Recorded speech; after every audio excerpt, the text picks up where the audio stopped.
ஓம் சைராம், ஜெய் சைராம். என் அன்பின் பிரியமே, உன்னை புரிந்து கொள்ளாதவர்களுக்கு மத்தியில் நீ வாழ்கின்றாய்.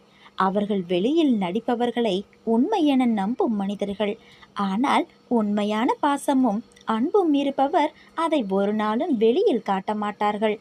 வெளியில் தெரியும் வண்ணம் அவர்கள் இருக்க மாட்டார்கள். அப்படி வேஷம் போடுபவர்களை உண்மையாக நம்புகிறார்கள். அவர்கள்தான் பாவம். அப்படி இருப்பவர்களை நீ குறை சொல்லாதே. உனக்கு ஒரு விஷயம் பிடிக்கவில்லை என்றால் அதை விட்டு நகர்ந்து அதை யோசிக்காமல் வாழ கற்றுக்கொள். உன் வாழ்க்கையில் நான் உன் அன்புக்கு தகுதியானவர்களை அனுப்புவேன். அதுவரை நீ பொறுமையாக இரு கண்மணி. அதற்குள் உன்னிடம் அன்பு காட்ட யாரும் இல்லை என்று புலம்பாதே. உனக்கு நல்லது நடந்தால் அது உனக்கு சந்தோஷத்தை கொடுக்கும்.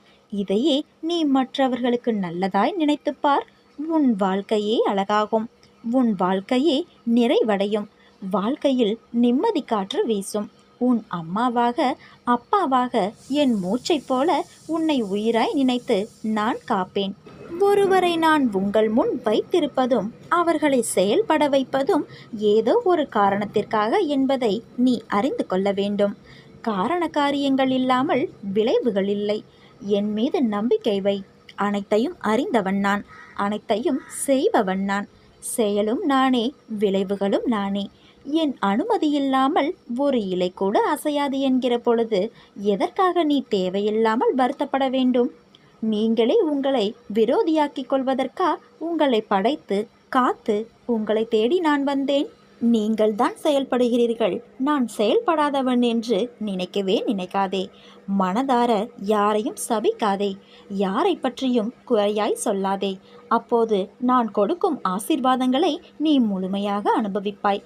அன்றைக்கும் நீ அழுவாய், பாபா உன்னை காண முடியவில்லையே என்றல்ல, பாபா நான் கேட்டதையெல்லாம் உடனுக்குடனே தந்து விடுகிறாயே என்ற மகிழ்ச்சியில்.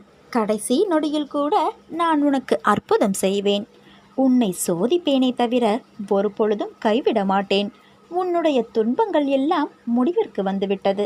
உனது உழைப்பை பிறர் உறிஞ்சும் பொழுதும் உன் உழைப்பின் பலனை பிறர் அனுபவித்துவிட்டு உன்னை அவமானப்படுத்தும் பொழுதும் வருத்தப்படாதே. அவர்கள் உன் கர்மாக்களையும் பாவங்களையும் அனுபவித்து உன்னை விடுதலை செய்கிறார்கள். நீ இழந்து போனதையும் தொலைத்து விட்டதையும் நான் அறிந்திருக்கின்றேன். நான் மௌனமாக இருப்பதற்கு காரணம் அவை உனக்கு நன்மை விளைவிக்கும் என்பதால். பிற்காலத்தில் பெரும் பலனோடும் வட்டியோடும் ஆசிர்வாதத்தோடும் மீண்டும் அது உன்னிடமே வந்து சேரும். உன் வேண்டுதல்கள் அனைத்தும் கேட்கப்பட்டது. நீ எனக்காக பொறுமையாக காத்திரு. நன்மைகள் என்பது காற்று போல. நாம் ஒருவருக்கு நன்மை செய்தால் அது நிறைய பேருடைய வாழ்க்கைக்கு விடிவெள்ளியாய் இருக்கும். அது தரும் மன நிம்மதியும் நிறைவும் தான் நிரந்தரம். இதை நீ புரிந்து கொள். என் வார்த்தைகள் மீது நம்பிக்கை வைத்து செயல்படு. உனக்கான ஒரு விஷயம் தாமதமாக நடக்கிறது என்றால் அது உனக்கான நிறைவான விஷயமாய் மாறப்போகிறது என்று அர்த்தம். உன்னை சோதிப்பேனே தவிர ஒருபோதும் கைவிட மாட்டேன். உன் மனதில் சந்தேகத்திற்கு என்றும் இடம் கொடுக்காதே. தானம் செய். நீ எண்ணியது அனைத்தும் முடிவுறும். புகையிலையும் எண்ணெயும் 3 வியாழக்கிழமைகளில் தானமாக கொடு. உன் வேலைகள் அனைத்தும் நிறைவுறும். நாம் நம்பிக்கையோடு இருந்தால் நல்லதே நடக்கும். சாயிருக்க பயமேன். ஓம் சைராம், ஜெய் சைராம்.